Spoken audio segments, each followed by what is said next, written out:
Hello guys, welcome back with another video of the topic government budget. आज हम लोग बात करेंगे जो टॉपिक हमने लास्ट अपनी वीडियो में अधूरा छोड़ा था, उसी टॉपिक को आगे आज हम कंटिन्यू करेंगे। आज हम लोग बात करेंगे मेरे जो गवर्नमेंट बजट के कंपोनेंट्स हैं। हमारे गवर्नमेंट बजट के दो कंपोनेंट होते हैं, budgetary receipt and budgetary expenditure. आज जिस टॉपिक के ऊपर हम लोग बात करने वाले हैं वो टॉपिक है हमारा बजटरी रिसिप्ट। तो चलिए स्टार्ट करते हैं हम टॉपिक बजटरी रिसिप्ट के बारे में पढ़ना। अब सबसे पहले ये बजटरी रिसिप्ट होता क्या है? तो बजटरी रिसिप्ट जैसे कि मैं आपको अपनी पिछली वीडियो में भी बता चुका हूं, पिछली क्लास में हम लोग पढ़ चुके हैं कि गवर्नमेंट को एक फाइनेंशियल ईयर में कि जिस भी सोर्सेस है फ्रॉम ऑल द सोर्सेस, मतलब जो भी हमारी गवर्नमेंट है उसको एक फिस्कल ईयर में पूरे हर सोर्सेस से मिला के जितना पैसा वो अर्न करती है वो अर्निंग उसकी कहलाती है बजटरी रिसिप्ट। यानी इट इज द स्टेटमेंट या it is the money receipt that is earn by the government from all the sources during a fiscal year. कि एक फिस्कल ईयर या एक फाइनेंशियल ईयर में हमारी गवर्नमेंट को सारे सोर्सेज से, सारे सोर्सेज का मतलब क्या हो गया कि कहीं से भी पैसा आ जाए। अगर गवर्नमेंट को कहीं से भी पैसा आ रहा है तो वो सारी चीजें मेरी आती थी बजटरी रिसिप्ट के अंदर में। फिर हमने क्या किया, हमने अपनी बजटरी रिसिप्ट को दो और कंपोनेंट में डिवाइड किया, revenue receipt and capital receipt. Budgetary receipt को हमने दो कंपोनेंट्स का डिवाइड किया, revenue receipt and capital receipt. अब रेवेन्यू रिसिप्ट क्या होती हैं? Revenue receipt it do not create any liability, यानी कि ये किसी भी तरह की कोई लायबिलिटी क्रिएट नहीं करती है। यानी कि जो भी पैसा मेरे पास आ रहा है, रिसिप्ट का मतलब पैसा आना, मनी अर्न करना, तो जो भी मेरे पास पैसा आ रहा है वो पैसे से ना हमने कोई लायबिलिटी बनाई है, मतलब हमने उधार नहीं लिया है किसी से, और do not cause any assets of the government, और ना ही हमने कोई एसेट्स में रिडक्शन किया। ठीक है ना, कि जो भी पैसा मेरे पास आ रहा है, जो भी पैसा हम कमा रहे हैं, वो पैसा ना तो हमने किसी से उधार मांगा है और ना ही हमने किसी तरह की कोई एसेट क्रिएट करा है या लेस की रिडक्शन किया। तो क्या क्या चीजें होती हैं? तो हमने अपने रेवेन्यू रिसिप्ट्स को फर्दर दो पार्ट में डिवाइड किया। पहले हमने गवर्नमेंट बजट को दो पार्ट में डिवाइड किया, बजटरी रिसिप्ट, बजटरी एक्सपेंडिचर। फिर हमने अपने बजटरी रिसिप्ट को दो पार्ट में डिवाइड किया, रेवेन्यू रिसिप्ट और कैपिटल रिसिप्ट। फिर हमने अपनी रेवेन्यू रिसिप्ट्स को दो पार्ट में डिवाइड किया, टैक्स एंड नॉट टैक्स, यानी कि ऐसे इनकम सोर्सेज जहां पे ना ही कोई लायबिलिटी क्रिएट हो रही हो, ना ही कोई एसेट्स में रिडक्शन हो रहा हो, बट पैसा मेरे पास आ रहा है, मतलब फ्री का पैसा आ रहा है, इसमें हम कुछ कर नहीं रहे, ना हम कोई सर्विसेज दे रहे हैं, ना हम कोई गुड्स दे रहे हैं, ना हम कुछ प्रोवाइड करा रहे हैं, बट हमें पैसा मिल रहा है। आपको ये पैसा कौन सा होता है सर जी, कि ना तो गुड्स दे रहे हैं, ना सर्विसेज दे रहे हैं, ना कोई हेल्प कर रहे हैं, कुछ नहीं कर रहे, बट फिर भी पैसा आ रहा है। ऐसे कौन सा पैसा आता है? आता है। तो गवर्नमेंट बजट ने क्या किया, यहाँ पे दो तरह के सोर्सेज बनाए, टैक्स एंड नॉट टैक्स। अब सबसे पहले बात कर लेते हैं टैक्स के ऊपर। टैक्स हमारी एक कंपलसरी पेमेंट होती है जो कि हमें पे करनी पड़ती है जो भी पर्सन के ऊपर वो एप्लीकेबल होती है। तो tax is a compulsory payment made by the assessee to the government, यानी जिसके ऊपर भी टैक्स चार्ज हो रहा है उस पर्सन को गवर्नमेंट को जो रुपया देना पड़ता है वो पैसा मेरा कहलाता है टैक्स। टैक्स को फर्दर हमने यहाँ पे 5 पार्ट में डिवाइड किया या 5 पार्ट में क्लासिफाइड किया। वैसे तो हमारे बहुत सारे टैक्सेस होते हैं, बट बेसिकली हम लोग यहाँ पे 5 ही तरह के पढ़ते हैं। पहला है डायरेक्ट टैक्स। डायरेक्ट टैक्स हमारे वो टैक्स होते हैं जिनका बर्डन हम दूसरों पे शिफ्ट नहीं कर सकते हैं। मतलब डायरेक्ट टैक्सेस में क्या, अगर मेरे ऊपर चार्ज हो रहा है तो हम ही पे करेंगे। जैसे इनकम टैक्स, अगर मैं पैसा कमा रहा हूं तो टैक्स मैं ही तो पे करूंगा, आप थोड़ी पे कर सकते हो। अगर घर मेरा है तो हाउस टैक्स मैं दूंगा, अगर मेरा घर है तो house tax, water tax, sewer tax, ये सारे टैक्सेस तो मुझे ही देने पड़ेंगे ना।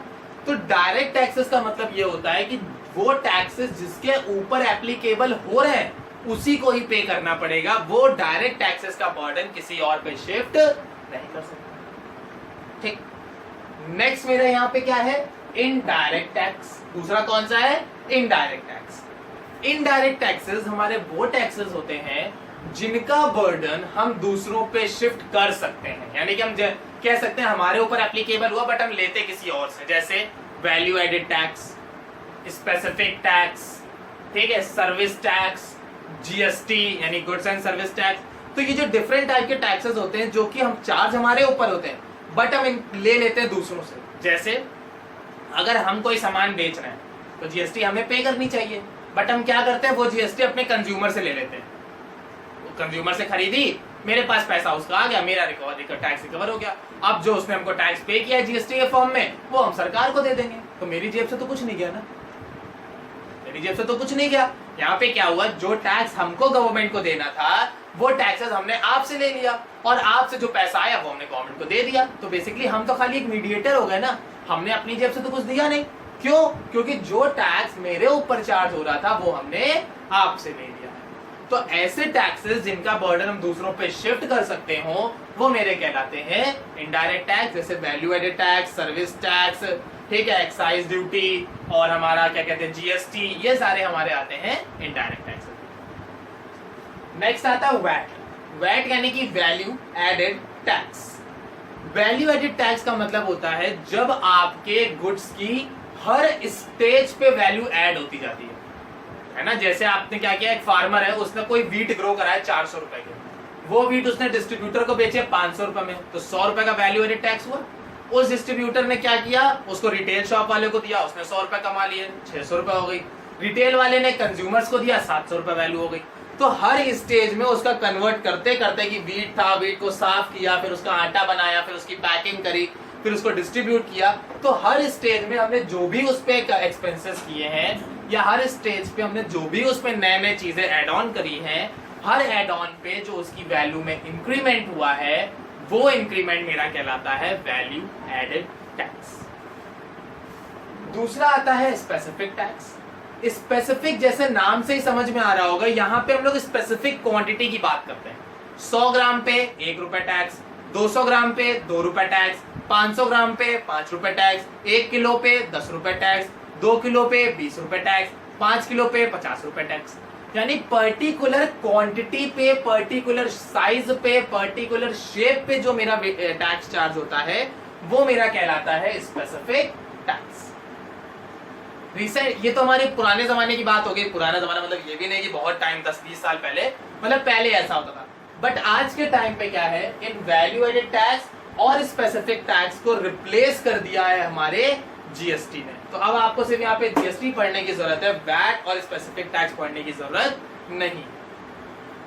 नेक्स्ट आता है प्रोग्रेसिव टैक्स। प्रोग्रेसिव टैक्स क्या होता है, जब आपका टैक्स आपकी इनकम के साथ बढ़ता चला जाता है। जैसे 1 लाख कमा रहे हो तो 10% टैक्स दो, 2 लाख कमा रहे हो तो 20% टैक्स दो, 3 लाख कमा रहे हो तो 30% टैक्स दो, 4 लाख कमा रहे हो तो 40% टैक्स दो।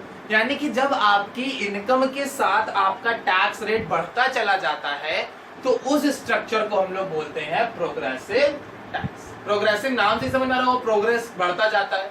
जैसे हमारा जो करंट इनकम टैक्स का स्लैब है, 5 लाख तक कोई टैक्स नहीं, 5 लाख से 10 लाख, एक एग्जांपल दे रहा हूं, 5 लाख से 10 लाख 10% टैक्स, 10 लाख से 20 लाख 20% टैक्स, और 20 लाख से ऊपर 30% टैक्स। फिर 20 लाख से ऊपर आपकी जितनी भी इनकम हो आपको 30% टैक्स देना है।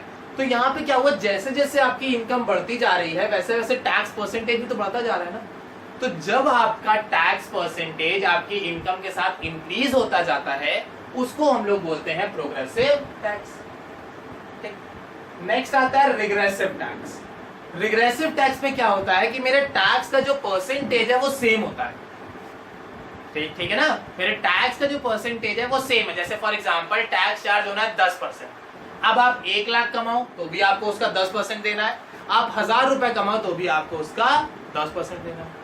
तो रिग्रेसिव टैक्स में एक फायदा ये होता है कि रिग्रेसिव टैक्स जो है वो रिच सेक्शन पे, जो अमीर है उन पे बर्डन ज्यादा डालता है, और जो पुअर सेक्शन है उन पे बर्डन कम डालता है। जैसे एक कोई अमीर पर्सन है, उसने 1 लाख रुपए कमाए, 1 लाख का 10% हो गया 10,000 रुपए, तो उसको टैक्स कितना पे करना पड़ा, 10,000 रुपए का। वही एक गरीब इंसान था, उसने कमाए 10,000 रुपए, तो 10,000 का 10% 1,000 रुपए। तो एक जगह 10,000 रुपए टैक्स है, एक जगह 1,000 रुपए टैक्स है। तो क्या हुआ, अमीर से 10,000 रुपए लिए, गरीब से 1,000 ही रुपए लिए। तो क्या हो गया कि यहाँ पे जो मेरा रिग्रेसिव टैक्स है वो टैक्स मेरे अमीरों पे बर्डन ज्यादा डालता है और पुअर पे बर्डन कम डालता है। रिग्रेसिव टैक्स में टैक्स परसेंटेज मेरा फिक्स होता है, फिर आपकी इनकम चाहे जो हो उससे कोई भी फर्क नहीं पड़ता। अब ये जितने भी मेरे टैक्सेस थे ये तो हम पे करते हैं ना, गवर्नमेंट इसके बदले में हमें कुछ गुड्स देती है, नहीं देती है, कोई सर्विसेज देती है, नहीं देती है, बट फिर भी ये टैक्सेस हम गवर्नमेंट को पे करते हैं क्योंकि ये कंपलसरी पेमेंट होती है। तो ये गवर्नमेंट के लिए एक फ्री का पैसा ही तो है ना, तो इसमें कोई लायबिलिटी हुई ना इसमें कुछ एसेट्स हुआ, कुछ हुए नहीं, लेकिन पैसा आ रहा है गवर्नमेंट के पास। बात समझ आ गई ना। अब आते हैं नॉन टैक्स। नॉन टैक्स में क्या होता है? टैक्स तो जो मेरी कंपलसरी होता है, जो हमें पे करना ही करना है, वो टैक्स कहलाता है। नॉन टैक्स जो होता है वो कंपलसरी नहीं होता है, वो जब अगर सिचुएशन अराइज हुई तो आपको पे करना है, अगर सिचुएशन अराइज नहीं होती है तो आपको पे नहीं करना है। जैसे सबसे पहले आता है फीस। फीस हम तब पे करते हैं जब हम गवर्नमेंट की कोई सर्विसेज एक्वायर करते हैं। जैसे हम लोग डीएल बनवाने जाते हैं, ड्राइविंग लाइसेंस, तो ड्राइविंग लाइसेंस जब बनवाने जाते हैं तो उसको बनवाने के लिए टैक्स वो पे करते हैं, फीस 300 रुपए, 500 रुपए, 1000 रुपए। हमें पासपोर्ट बनवाना होता है, उसके लिए पैसा पे करते हैं। आधार कार्ड बनवाया, उसके लिए पैसा पे किया। वोटर कार्ड बनवाया, उसके लिए पैसा पे किया। तो जब हम गवर्नमेंट सर्विसेज या गवर्नमेंट ऑथेंटिकेशन के लिए कोई काम करते हैं, उसमें जो हम उनको पैसा देते हैं वो मेरा कहलाता है फीस। जैसे आप लोग ट्यूशंस पढ़ते हैं या स्कूल में पढ़ते हैं तो उन सर्विसेज के लिए पैसा देते हैं ना, फीस ही तो बोलते हैं उसको, स्कूल की फीस, ट्यूशन टीचर की फीस। तो जब आप कोई सर्विसेज एक्वायर करते हैं, उन सर्विसेज के बदले में जब आप पैसा देते हैं तो वो फीस कहलाती है। उसी तरह जब आप गवर्नमेंट की कोई सर्विसेज यूज करते हैं, उसके ऊपर जो पैसा देते हैं वो भी हमारा फीस कहलाता है। ठीक है। फिर आता है फाइन। फाइन्स का मतलब हो गया अगर आपने कोई रूल ब्रेक किया, कोई गलती करी, कोई आपने नुकसान किया, तब आपको जो पैसा देना पड़ता है वो कहलाता है फाइन। जैसे बिना हेलमेट के गाड़ी चला रहे थे, पुलिस वाले ने पकड़, रोको भैया हेलमेट कहाँ है? सर जी हेलमेट तो नहीं है। अच्छा आओ साइड आओ, ले भैया 1000 रुपए चलान करो इनका, लो 1000 रुपए चलान हो गया। तो आपने गवर्नमेंट के जो रूल्स हैं कि हेलमेट पहन के गाड़ी चलानी है, आपने नहीं चलाई, आपने रूल ब्रेक किया, तो उस रूल को ब्रेक करने के ऊपर आपके ऊपर जो चार्जेस लग रहे हैं वो चार्जेस आपके कहलाते हैं फाइन। तो ये फाइन भी जाता है हमारी गवर्नमेंट के पास। तो इसमें गवर्नमेंट ने तो कुछ नहीं किया ना, आपने गलती करी, आपने उसकी सजा भुगती, पैसा दिया, सरकार को फायदा हो गया, हुआ। तो फाइन मेरा सेकंड हो गया। थर्ड आता है इस चीट। इस चीट का मतलब होता है, इस चीट है ESCHEAT, इस चीट। इस चीट का मतलब होता है कि जैसे फॉर एग्जांपल मैं हूं, मेरे पास बहुत प्रॉपर्टी, बहुत पैसा है भैया, आप गिन नहीं पाओ मेरे पास इतना पैसा है। ठीक है, मतलब 1000 गज के प्लॉट पड़े हुए हैं, मेरे 5-5 हजार गज के प्लॉट पड़े हुए हैं। ठीक है, मेरे पास source of income, multiple source of income आ रही है, और महीने के करोड़ों 2 करोड़ कमा रहे हैं, बहुत पैसा है मेरे पास। ठीक है ना, इतना पैसा है कि मैं गिन नहीं पाता हूं। लेकिन मेरे बाद इस पूरी प्रॉपर्टी का या इस पूरे पैसे का कोई लीगल हायर ही नहीं है। मतलब ना मेरे कोई पेरेंट्स है, मतलब क्या कहते हैं, मैं अकेला हूं, ना पेरेंट्स है, ना वाइफ है, ना बच्चे हैं, ठीक है, ना कोई रिलेटिव है, मैं अकेला हूं, कोई नहीं है मेरा यहाँ पे। तो जब मेरा कोई नहीं है, सिर्फ वो पूरी प्रॉपर्टी मेरी है, तो मेरे एक्सपायर होने के बाद उस प्रॉपर्टी का क्या होगा? जब मेरा कोई लीगल हायर ही नहीं है, मेरा बेटा बेटी वाइफ कोई है ही नहीं, तो क्या होगा? वो पैसा कहाँ जाएगा? वो पैसा चला जाएगा गवर्नमेंट के पास।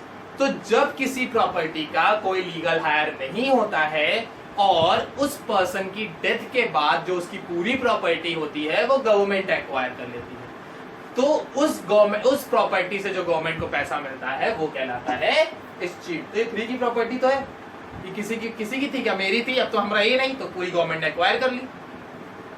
डोनेशन, ग्रांट्स, ये आप लोग को पता ही होगा, जो चैरिटी वगैरह कर देते हैं, ऐसे दान दे दिया, कहीं फ्लड आया तो पैसा दे दिया, जैसे अभी कोविड-19 वाले केस में, ठीक है, सबने अपने अपने हिसाब से गवर्नमेंट को पैसा डोनेट किया। तो डोनेशन, चैरिटी, ये सारी चीजें नॉर्मल है, जो गवर्नमेंट का पैसा आता रहता है। फिर आते हैं स्पेशल असेसमेंट। स्पेशल असेसमेंट का मतलब हो गया कि गवर्नमेंट के, मतलब आपने कुछ ऐसी एक्टिविटी करी, कुछ ऐसे डेवलपमेंट हुआ जिससे आपके प्रॉपर्टी की वैल्यू बढ़ गई। जैसे क्या हुआ, आपका जहां घर है, आपके घर के जस्ट सामने रेलवे स्टेशन है, मेट्रो स्टेशन है, बस स्टेशन है, एयरपोर्ट है। तो ये क्या हुआ, ये चारों चीजें तो ये गवर्नमेंट ने एक बार ही तो बनवा दी होगी, बट आपके जो प्रॉपर्टी की वैल्यू वो क्या हुआ, बहुत बढ़ गई। या गवर्नमेंट ने एक पार्क बनवा दिया बड़ा सा, अब पार्क तो एक ही बना है, लेकिन उसके आसपास जितने भी प्लॉट होंगे या मकान होंगे उन सबकी वैल्यू बढ़ गई। तो उससे भी तो गवर्नमेंट को पैसा मिलेगा ना, क्योंकि जब भाई आपके वैल्यू बढ़ी है, घर की कीमत बढ़ी है, तो जाहिर सी बात है आपको टैक्स भी ज्यादा पे करना पड़ेगा। तो जब किसी स्पेशल ऐप की वजह से, किसी स्पेशल एक्टिविटी की वजह से गवर्नमेंट को पैसा ज्यादा मिल जाता है, वो मेरा आता है स्पेशल असिस्टेंट। तो इसमें भी गवर्नमेंट ने आपको कुछ प्रोवाइड नहीं किया, गवर्नमेंट ने आपको कुछ नहीं दिया है। उसने रेलवे स्टेशन बनाया पब्लिक सुविधा के लिए, उसने एयरपोर्ट बनवाया पब्लिक के लिए, उसने मेट्रो स्टेशन बनवाया पब्लिक के लिए, पर्टिकुलर आपके लिए तो नहीं था, बट फायदा तो आपको हुआ ना। तो वो चीजें हो गई। लास्ट आता है income from public enterprises. Income from public enterprises का मतलब हो गया कि जब गवर्नमेंट की जो इंटरप्राइजेस है, जैसे ऑयल इंडस्ट्री हो गई, भेल हो गई, भारत हिंदुस्तान भेल हो गई, गेल हो गई, सेल हो गई, एयरलाइंस हो गई, मतलब गवर्नमेंट की जो इंडस्ट्रीज है, मतलब ऐसी इंडस्ट्रीज जिनमें ओनरशिप गवर्नमेंट की है, ऐसी इंडस्ट्रीज से गवर्नमेंट जो पैसा कमा रही है, वो भी कहलाता है इनकम फ्रॉम पब्लिक इंटरप्राइजेस। ठीक, तो ये बात मेरी पूरी हो गई मेरे रेवेन्यू रिसिप्ट्स के ऊपर। अब बात करते हैं कैपिटल रिसिप्ट्स। कैपिटल रिसिप्ट्स हमारी वो रिसिप्ट्स होती हैं जिसमें इट क्रिएट्स लायबिलिटी और कॉज रिडक्शन इन एसेट्स। यानी इसमें जो पैसा मेरे पास आ रहा है, या तो हमने उधार मांगा किसी से, हम कहीं से उधार पैसा लेके आए, और या तो हमने कोई अपना एसेट बेच दिया। तो जो मेरे पास पैसा आ रहा है, या तो हमने लायबिलिटी क्रिएट कर ली उधार मांग के, और या तो हमने अपना कोई एसेट बेच दिया। तो इन दो में से कोई हमने चीज करी है, तो वो मेरा कहलाता है कैपिटल रिसिप्ट। अब इसमें क्या क्या चीजें आएंगी? पहला, रिकवरी ऑफ लोन। अगर हम जैसे को फॉर एग्जांपल हमने किसी को लोन दिया था, हमने क्या किया, हमने किसी को लोन दिया था, हमने उससे कहा भैया एक काम करो, टाइम ज्यादा हो गया, हमको मेरा पैसा वापस करो पूरा। उसने कहा ठीक है, ये लो पकड़ो अपना पूरा 5 लाख रुपए। तो जब उसने मेरे पूरे लोन के 5 लाख रुपए दे दिए, तो अब क्या वो मेरे लिए एसेट रह गया? नहीं। ऐसे उसके पास लोन रहता तो उससे हमको इंटरेस्ट मिलता रहता तो वो मेरे लिए एसेट होता। बट जब पूरा लोन मेरा रिकवर हो गया है, पूरा लोन मेरे पास आ गया है, तो क्या हुआ, अब वो मेरे एसेट्स खत्म हो गए, तो रिडक्शन इन एसेट्स हो गया। तो जब आप लोन की रिकवरी कर लेते हो, जो आपने लोन किसी को दिया था वो पूरा पैसा ले लेते हो, तो वहीं से आपके एसेट्स खत्म हो जाते हैं। और जब एसेट्स खत्म हो जाते हैं तो वो कहलाता है रिडक्शन इन एसेट्स। ठीक बात। दूसरा आता है अदर रिसिप्ट्स। अदर रिसिप्ट का मतलब हो गया जैसे आपने borrowing from the RBI, borrowing from the public, ठीक है, borrowing from the financial institution, borrowing from the bank, ठीक है, borrowing from the money lenders, borrowing from the zamindars, borrowing from the financial institutions, borrowing from the rich persons, ठीक है, या फिर आपने अपने कोई एसेट्स बेच दिए हैं, sale of assets, sale of machinery, sale of enterprises, sale of business, इस टाइप की अगर कोई चीजें कर रहे हैं जिसमें आप जानबूझ के कोई लायबिलिटी क्रिएट कर रहे हो या अपने एसेट्स बेच रहे हो, वो मेरा आता है अदर रिसिप्ट्स में। और लास्ट में आता है बोरोइंग एंड अदर लायबिलिटीज। अगर आपने कोई शॉर्ट टर्म बोरोइंग करी है, शॉर्ट टर्म प्रोविजंस है, या शॉर्ट टर्म बोरोइंग है, या long term provision, long term borrowings है, तो वो मेरा इसमें आ जाता है। इन शॉर्ट, अगर आपके एसेट्स एंड लायबिलिटीज में फर्क पड़ रहा है तो वो कैपिटल रिसिप्ट हो गई। अगर आपके एसेट्स एंड लायबिलिटी फर्क नहीं पड़ रहा है तो वो मेरी रेवेन्यू रिसिप्ट्स हो गई। रेवेन्यू रिसिप्ट्स को फर्दर 2 क्लास में डिवाइड किया, tax and non tax. Tax हमारी कंपलसरी पेमेंट है जो हमें सरकार को देनी, चाहे हम दे या फिर किसी से लेके दे दें। नॉन टैक्स हमारी एक तरह की कंपलसरी, मतलब ऑप्शनल पेमेंट होती है कि जब हम कोई काम करेंगे, एक्टिविटी करेंगे, तब वो पे करना है, अदरवाइज उसकी पेमेंट नहीं करनी है। आई होप सबको सारी चीजें क्लियर हो गई होंगी। अगर कोई डाउट है, कोई क्वेरी है, कोई सजेशन है, तो वो आप कमेंट सेक्शन पर ड्रॉप कर सकते हैं मैसेज। Thank you.